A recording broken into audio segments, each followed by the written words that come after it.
നമ്മുടെ മാനേജ്മെന്റ് സിസ്റ്റത്തിൽ 2 വൈസ് പ്രസിഡന്റുമാരാണ്. കൃഷ്ണകുമാർ ഫൈനാൻസും മഹേഷ് വർക്സും. ഏറ്റവും മുകളിൽ JD സാബാണ്. അദ്ദേഹം സ്പെഷ്യൽ ഇൻട്രസ്റ്റ് എടുത്തുകൊണ്ടാണ് ദേവന്റെ കാര്യം സാധിച്ചത്. He is our executive president.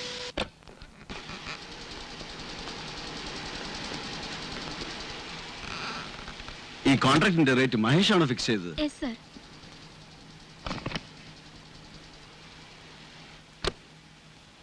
Captain ആർകെയുടെ മകൻ ദേവരാജ്.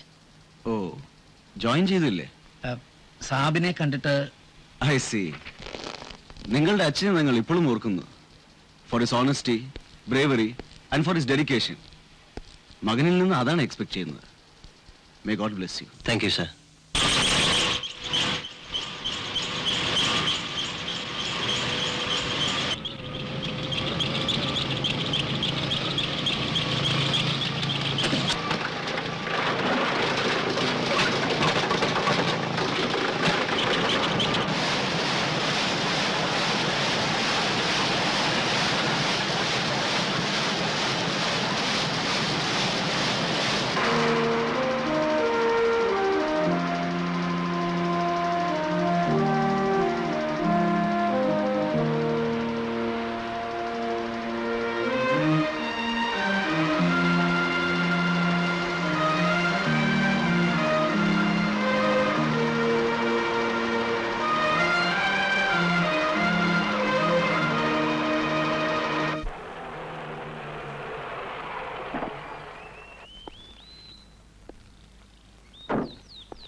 മിസ്റ്റർ ശ്രീനിവാസൻ, വരൂ, ഇരിക്കൂ. സാറ് വിളിച്ചപ്പോ ഫോണിൽ കൂടെ പറയാൻ മടിച്ചാ ഞാൻ ഇങ്ങോട്ട് വന്നത്.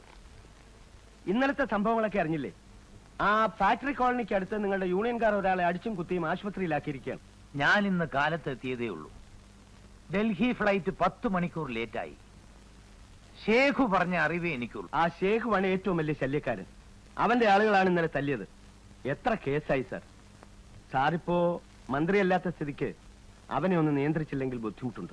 ശ്രീനിവാസൻ, തത്വവും ആദർശവും ഒന്നും നോക്കിയല്ല തൊഴിലാളികൾ ഓരോ യൂണിയനിൽ ചേരുന്നത്. ശക്തി ഉള്ളിടത്തെ അണികളുണ്ടാവും. അതിൽ നിന്നൊരുത്തം വിട്ടുപോയാൽ അവനെ പഠിപ്പിക്കണം. അതിനാണ് ഷേഖു. എന്നാലും ഇത്തരം ഒരാളെ യൂണിയനിൽ അവൻ ആരുമല്ല. ഔദ്യോഗിക സ്ഥാനത്ത് സെക്രട്ടറി എന്റെ മകൻ ഉണ്ണിയാണ്. ഉണ്ണി, എന്താ ഇത്? അടുക്കളക്കാരനെയും തോട്ടക്കാരനെയും ഒക്കെ എന്റെ സെക്യൂരിറ്റി ഗാർഡ്സ് ആണ് അച്ഛാ, ബ്ലാക്ക് ഡോഗ്സ്. നിന്നെ കൊണ്ട് ഞാൻ തോറ്റു. എന്റെ രക്ഷയ്ക്കല്ലേ അച്ഛാ. നാട്ടിൽ ക്രമസമാധാനം ഉണ്ടോ? എവിടുന്നാണ് വെടിയുണ്ട ചീറി പാഞ്ഞു വരുന്നതെന്ന് അറിയില്ല. അംഗരക്ഷകരും കവചവും ഇല്ലാതെ ഒരു നേതാവിനെ എങ്ങനെ പുറത്തിറങ്ങി നടക്കാൻ പറ്റും? എവിടെയാ നീ പോകുന്നത്? ഫാക്ടറിയിൽ യൂണിയൻ ലീഡേഴ്സിന്റെ ഒരു കോൺഫറൻസ് വിളിച്ചിട്ടുണ്ട്. വേണ്ട വേണ്ട, നീ അവിടെ ചെന്ന് പ്രശ്നമൊന്നും ഉണ്ടാക്കരുത്. No, I will show you. ഇന്നത്തെ കോൺഫറൻസിൽ I will shine like anything. Dogs, come on, let us go.